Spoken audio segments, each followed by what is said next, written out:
నిజంగానే అడవుల్లో కానీ ఇతరత్రా కానీ ఫామ్ పాండ్స్ కానీ 22,000 ఫామ్ పాండ్స్ 12,000 వీటి కోసం చిన్న చిన్న కుంటల కోసం 10,000 కోట్లు ఖర్చు పెట్టారా పవన్ కళ్యాణ్ గారి డిపార్ట్మెంటు? ఇది నిజమేనా రామకృష్ణ గారు? మీకేమనిపిస్తూ ఉంది? ఇది ఇందులో ఖచ్చితంగా నిజాయితీగానే జరిగి ఉంటుందా ఈ స్కీము?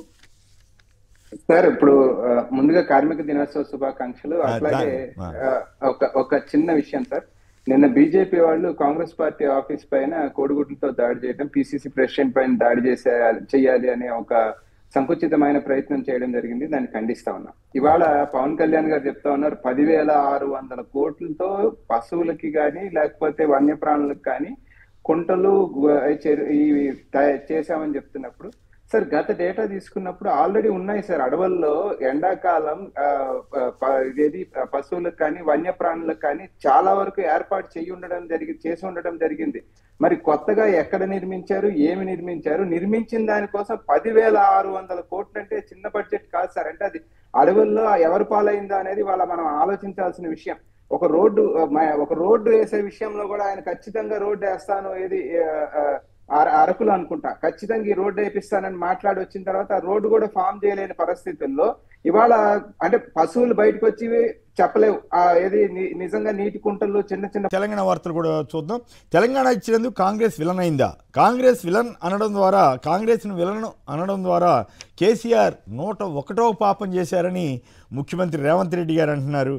అయితే ఆయన ఫామ్ హౌస్లోనే మీ చరిత్ర సమాధి అవుతుంది అని ఒక అనుచిత వ్యాఖ్య, మరి ఏమంటారు, మరి అది కూడా చేసినట్లుగా అనిపిస్తూ ఉంది సీఎం గారు. ఐఏఎస్లు కావాలను తెలంగాణలో తీవ్రంగా ఐఏఎస్ల అధికారుల కొరత ఏర్పడిందట. తర్వాత కాళేశ్వరం ఈఎన్సీ హరిరామ్ సస్పెన్షన్, హబ్బుకు జబ్బు, ద్వితీయ శ్రేణి నగరాల్లో కళదప్పుతున్న ఐటీ కేంద్రాలటండి. తర్వాత నమస్తే తెలంగాణ వాళ్ళు మళ్ళీ పాపపు కోతలు, 10th ఫలితాలు, బసవేశ్వర జయంతిలో సీఎం రేవంత్ రెడ్డి రాజకీయ విమర్శలు, ఫామ్ హౌస్లోనే కేసీఆర్ చరిత్ర సమాధి అవుతుందంటూ ప్రేలాపన, విచక్షణ కోల్పోతున్న ముఖ్యమంత్రి అంటూ వీళ్ళు రాశారు. అలాగే ఈ పత్రికే రాసింది కులగణన మీద కేంద్రం నిర్ణయం తీసుకుంది కదా, అంటే ఇప్పుడు రేవంత్ రెడ్డి గారు చేపట్టిన కులగణన చెల్లదని కేంద్రం చెబుతోందన్న యాంగిల్లో వీళ్ళు రాశారు. కేంద్ర మంత్రి వైష్ణవ్ ప్రకటించారు రేవంత్ సర్కార్ సర్వే బుట్టదాఖలే అంటూ కులగణనకు సంబంధించినటువంటి వార్తనిచ్చారు. ఇక ఏపీఎస్కి వెళ్దాం.